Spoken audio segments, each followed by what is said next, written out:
Good morning everyone. Daily GK video में सबका स्वागत है। तो आइए शुरू करते हैं आज का एमसीक्यू। जो पहला क्वेश्चन है वह है कि हड़प्पा निम्नलिखित में से किस सभ्यता से संबद्ध है।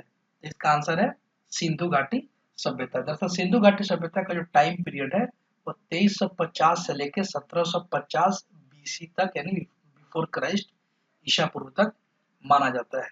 जो खोज हुआ था वो पहली बार हड़प्पा नामक स्थान पर हुआ था, इसीलिए इसको हड़प्पा सभ्यता भी कहते हैं।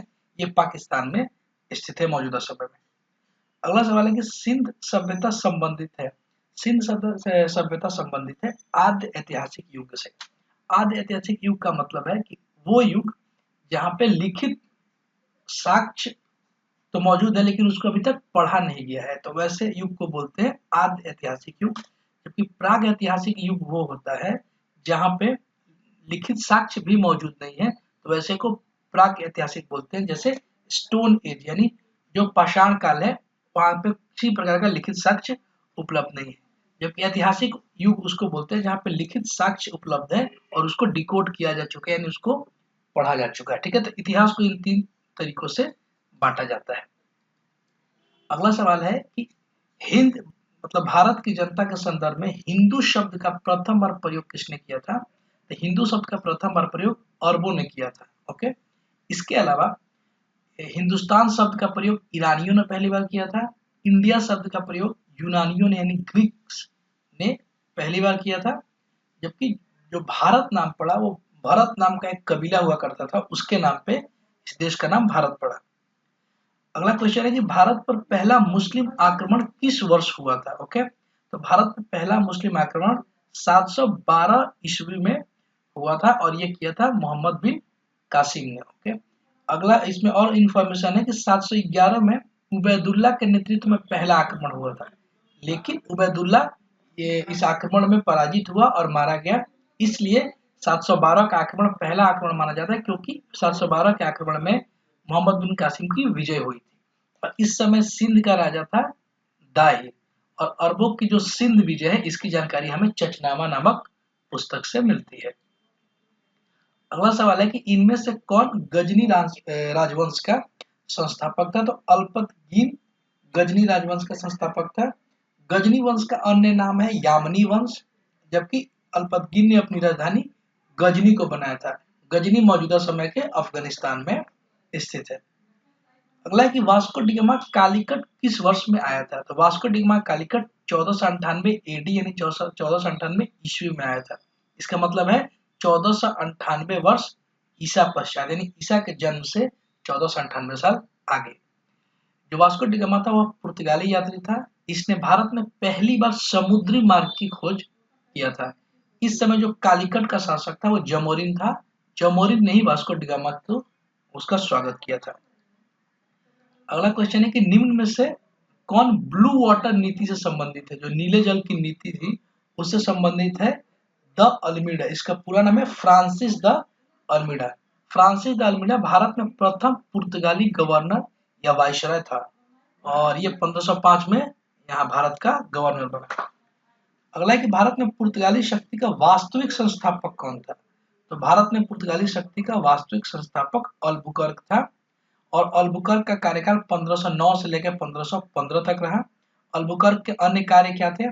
इसने आदिल शाही जो बीजापुर का सुल्तान था उसको हरा करके गोवा जीता था और इसने पुर्तगालियों की संख्या में वृद्धि हेतु पुर्तगाल के जो व्यक्ति थे उनको भारतीय महिलाओं से विवाह करने के लिए प्रेरित किया और ये नीति अपनाई। अगला है कि पुर्तगाल में भारत में किस स्थान पर प्रथम दुर्ग का निर्माण किया था। तो पुर्तगालियों ने भारत में सबसे पहले कोचीन में दुर्ग का निर्माण किया था। ये यूरोप का बनने वाला कोई भी दुर्ग था जो भारत में बना था। भारत में प्रथम दुर्ग निर्माण अल्बुकर्क द्वारा कराया गया था कोचीन में और ये 1503 में हुआ था। अगला है, अब ये पॉलिटी के कुछ सवाल है कि किस अधिनियम में कलकत्ता में सर्वोच्च न्यायालय की स्थापना की गई थी। तो ये रेगुलेटिंग एक्ट 1773 द्वारा कलकत्ता में सर्वोच्च न्यायालय की स्थापना की गई थी और इस न्यायालय की स्थापना 1774 में हुई। इस समय बंगाल का जो गवर्नर था वॉरेन हेस्टिंग हुआ करता था और जो पहले मुख्य न्यायाधीश बने थे इस न्यायालय के वो थे सर एलिजा इम्पे। अगला सवाल है कि किस अधिनियम ने भारतवासियों को अपने देश के प्रशासन में कुछ हिस्सा लेना संभव बनाया था? तो ये चार्टर एक्ट 1833 के माध्यम से भारतवासियों को प्रशासन में हिस्सा लेना संभव हुआ था। देखिए 1833 की जो धारा 87 है ना, उसके अनुसार किसी को धर्म, जन्म स्थान, वंशानुक्रम, रंग आदि के आधार पर प्रशासन में सेवा हेतु अयोग्य नहीं माना जाएगा, इसका प्रावधान किया गया था। और इस समय भारत का गवर्नर जनरल था विलियम बेंटिक। अगला है कि किस अधिनियम के अंतर्गत भारतीय विधान परिषद को बजट पर बहस करने की शक्ति प्राप्त हुई? तो यह भारतीय परिषद अधिनियम 1892 के माध्यम से हुआ था। और इसकी खासियत ये थी कि इस बजट में बहस की अनुमति थी, किंतु मतदान की अनुमति नहीं थी और किसी प्रकार के पूरक प्रश्न पूछने की अनुमति नहीं थी।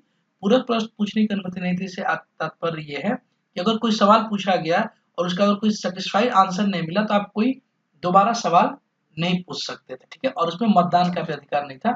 मतदान करने का और पूरक प्रश्न पूछने का अधिकार भारत परिषद अधिनियम 1909 के माध्यम से दिया गया। इसको मार्ले मिंटो एक्ट के नाम से भी जाना जाता है। ये थे एमसीक्यू। इसके अलावा हम कुछ वन लाइनर देखेंगे। ये वन लाइनर इस बार जो एंशिएंट इंडिया है उससे है। तो ऐसे वन लाइनर आपको जितने भी जीके के वीडियो होंगे उसके लास्ट में मिलेंगे ताकि आपको एग्जाम्स में काम आए। इसमें कि भारत में मानव का सर्वप्रथम साक्ष्य कहाँ से प्राप्त हुए थे? नर्मदा घाटी से प्राप्त हुआ है। सर्वप्रथम अस्थायी जीवन के प्रमाण कहाँ से मिले हैं? तो ये मेहरगढ़ से मिले हैं। एक ही कब्र में 3 मानव कंकाल के अवशेष कहाँ से मिले हैं? दमदमा से मिले हैं। गर्त आवास के साक्ष्य कहाँ से प्राप्त हुए हैं? तो ये बुर्ज होम से प्राप्त हुए हैं। जूते हुए खेत के साक्ष्य कहाँ से प्राप्त हुए? कालीबंगा नामक स्थान से हुए हैं। अग्निकुंड का साक्ष्य प्राप्त हुआ है कालीबंगा और लोथल से। कृषि के प्रथम साक्ष्य कहाँ से प्राप्त हुए? तो ये मेहरगढ़ से प्राप्त हुआ है। मानव द्वारा सर्वप्रथम प्रयुक्त अनाज कौन सा था? तो ये जौ था, जिसको यौ भी कहा जाता है। मानव द्वारा प्रथम प्रयोग में लाया गया धातु कौन था? तांबा धातु था। राष्ट्रीय मानव संग्रहालय कहाँ स्थित है? तो ये भोपाल में स्थित है। तो ये थे आज के जीके के वीडियो। इस तरीके के वीडियो आपको डेली सुबह 6 बजे मिल जाया करेंगे ताकि आपको रिवीजन होता रहेगा। इसके अलावा इसमें किसी प्रकार का आपको सुधार की आवश्यकता लगे तो कमेंट करके जरूर बताइएगा। और वीडियो अच्छी लगी हो तो इसको लाइक कीजिए और चैनल को सब्सक्राइब कीजिए। अपना ध्यान रखिए। All the best.